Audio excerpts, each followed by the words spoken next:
بسم اللہ الرحمن الرحیم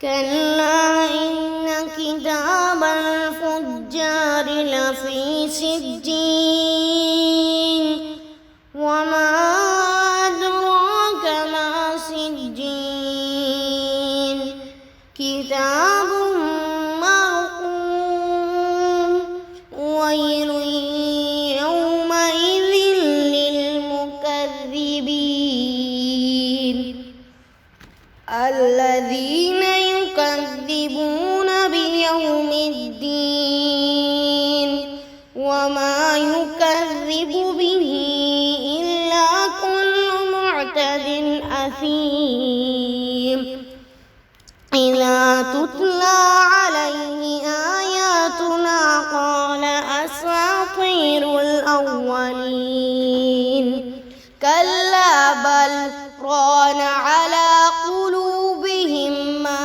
كانوا يكسبون كلا إنهم عن ربهم يومئذ لمحجوبون ثم إنهم لصالو الجحيم ثم يقال هذا الذي كنتم به تكذبون الحمد لله رب العالمين نحمد نصلي على رسوله الكريم فأعوذ بالله السميع العليم من الشيطان الرجيم من حمزه ونفثه ونفخه بسم الله الرحمن الرحيم ربي زدني علما اللهم ربي زدني علما رب اشرح لي صدري ويسر لي امري واحلل عقدة من لساني يفقهوا قولي اللهم اجعلنا منهم من الذين آمنوا وعملوا الصالحات وتواصوا بالحق وتواصوا بالصبر آمين يا رب العالمين اللهم افرغ علينا صبرا وتوفنا مسلمين آمين يا رب العالمين ثم اما بعد السلام علیکم ورحمۃ اللہ وبرکاتہ۔ تمام طرح کی تعریفیں اس واحد معبود برحق اللہ عز و جل کو لائق و زیبا ہے جس نے ہمیں مسلمان بنا کر پیدا کیا۔ لاکھوں کروڑوں ہزاروں درود ہو تمام انبیاء اور خاص کر آخری نبی پیغمبر مصطفیٰ صلی اللہ علیہ وسلم پر اور ان کے آل اور ان کے اصحاب پر۔ لاکھوں کروڑوں ہزاروں شکرانے کے سجدے اور سر تسلیم خم اس واحد معبود برحق کے آگے جس نے ہمیں توفیق دی کہ ہم قرآن کو سمجھ کر پڑھ سکے ورنہ ہم اس کے اہل نہ تھے۔ انشاءاللہ تعالی اللہ کے اذن سے آج ہم سورۃ المطففین کا پارٹ 2 کریں گے، آیت نمبر 7 سے آیت نمبر 6 تک ہو چکا ہے۔ آیت نمبر 7 سے اللہ سبحانہ تعالی جو یہ پیسج جو ہے اس میں بیان کر رہے ہیں ان بدکاروں کے عمل جنہوں نے کیا کیا تھا، ناپ تول میں کمی کی تھی، ایسے بدکاروں کے بارے میں بیان ہو رہا ہے۔ آیت نمبر 7 بسم اللہ الرحمن الرحیم کلا ہرگز نہیں، حرف ردہ اللہ سبحانہ وتعالیٰ کیا بول رہا ہے، جو وہ گمان کر رہے ہیں، کیا گمان تھا ان کا، آیت نمبر 5 میں کیا گمان تھا، کیا وہ یہ خیال نہیں کرتے کہ وہ اٹھائے جائیں گے ایک بڑے دن کی طرف جس دن کھڑے ہوگے لوگ اللہ رب العالمین کے سامنے۔ اب یہ جو چیز تھی اس کے لیے انہیں کیا کہا جا رہا ہے کہ اس چیز کا انہوں نے انکار کیا تھا، اسے کہا جا رہا ہے کہ ہرگز نہیں، یہ جو تمہارا گمان کیا ہے یہ غلط ہے، ضرور بضرور یہ بڑا دن آئے گا اور تم اپنے رب کے حضور حاضر ہوں گے۔ پھر کیا ہوگا، اِنَّا بے شک، کتاب الفجاری، کتاب اعمال نامہ، فجار بدکار کا، لفی البتہ، لفی سجین، سجین میں، یعنی اللہ سبحانہ وتعالیٰ ہرگز نہیں بول کر جو ان کے سارے پہلے کے جو خیالات ہیں ان کو رد کر رہے، بے شک بدکاروں کا اعمال نامہ سجین میں ہے۔ اب یہاں پر اللہ سبحانہ وتعالیٰ سجین کے بارے میں بیان کرتے ہیں۔ اب ہم سجین دیکھتے ہیں کیا ہے۔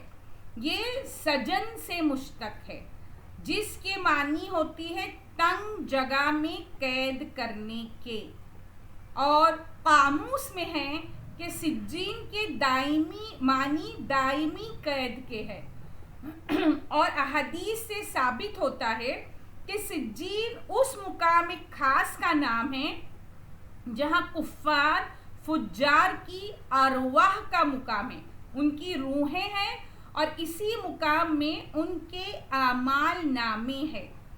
اب اس بات سے کیا ثابت ہوتا ہے کہ اعمال نامے کو اس جگہ محفوظ کر دیا گیا ہے۔ اب اس کے متعلق ہم کو حدیث ملتی ہے، اس کے حضرت برا بن عازب رضی اللہ تعالیٰ عنہ کی طویل حدیث میں ہے کہ رسول اللہ صلی اللہ علیہ وسلم نے فرمایا کہ سجین ساتوں زمین کے نیچے طبقے میں ہے، اور علین ساتوں آسمان میں زیر عرش ہے، اور جو سجین ہے وہ جو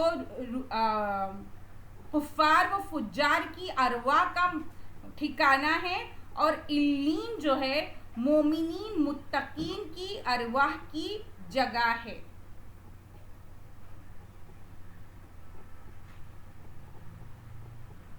اب ہم دیکھتے ہیں کہ یہاں اللہ سبحانہ تعالیٰ نے جو فجار ہے، جو اللہ سبحانہ تعالیٰ کے احکامات کو نہیں مانا، ان لوگوں کے لیے ان کا ٹھکانہ اللہ سبحانہ تعالیٰ نے کیا بتایا کہ وہ سجین میں ہے۔ اب ہم دیکھتے ہیں کہ یہ جب ہم مر جائیں گے، ہے نا، آج ہم زندہ ہیں تو آج ہم کیا کہتے ہیں؟ میں پہلے حدیث پڑھ کر سناتی ہوں۔ حضرت عبداللہ بن سلام رضی اللہ تعالی عنہ سے روایت ہے کہ جنت آسمان میں ہے اور جہنم زمین میں، ہے نا، اور ابن جریر نے اپنی تفسیر میں حضرت معاذ بن جبل رضی اللہ تعالی عنہ سے روایت کیا ہے کہ رسول اللہ صلی اللہ علیہ وسلم سے سوال کیا گیا کہ قرآن کریم میں جو یہ آیا ہے کہ قیامت کے روز جہنم کو لایا جائے گا، ہے نا، قیامت کے روز جہنم کو لایا جائے گا، تو اس کا مطلب کیا ہے؟ جہنم کو کہاں سے لایا جائے گا؟ تو آپ نے فرمایا جہنم کو ساتوں زمین سے لایا جائے گا۔ ان روایات سے معلوم ہوتا ہے کہ جہنم ساتوں زمین میں ہے، وہیں سے بھڑک کر سارے سمندر اور دریا اس کی آگ میں شامل ہو جائیں گے اور سب کے سامنے آ جائے گی۔ جہنم کے لائے جانے کا یہ بھی مطلب ہو سکتا ہے، اس طرح جن روایات میں یہ آیا ہے کہ سجین جہنم کا ایک مقام کا نام ہے، اور یہاں تمام جو اللہ سبحانہ تعالیٰ کی نافرمانی کرنے والے فجار جو ہے ان کی روحیں ہیں اور ان کے نامہ اعمال بھی ہے۔ غور کرنے کا مقام یہ ہے کہ آج ہم زندہ ہیں، اور آج ہمارے کندھوں پر جو ہے ہمارے فرشتے ہمارا نامہ اعمال جو ہماری ریٹن بک ہے وہ تیار کر رہے ہیں۔ اب یہاں پر بات یہ ہے کہ جب ہم مر جائیں گے اس وقت کی یہ بات ہو رہی ہے کہ اس وقت اس نامہ اعمال کو اللہ سبحانہ تعالیٰ نے اتنے محفوظ کر کے رکھا ہوا ہے۔ کیوں محفوظ کر کے رکھا ہوا ہے؟ تاکہ روز حشر ان فجار کو ان کا نامہ اعمال دے دیا جائے۔ آج کی دنیا میں اگر ہم غور کریں کہ جو جیل ہوتی ہے، جو قید خانے ہوتے ہیں، وہاں سے جو قیدی ہے ان کے جو ریکارڈز ہوتے ہیں، انہوں نے کون کون سے گناہ کیے، کون کون سے جرم کیے، ان کی ایک ریکارڈ، ایک رجسٹر ہوتا ہے۔ تو آج کیا ہوتا ہے کہ آج جیل سے قیدی فرار ہو سکتے ہیں،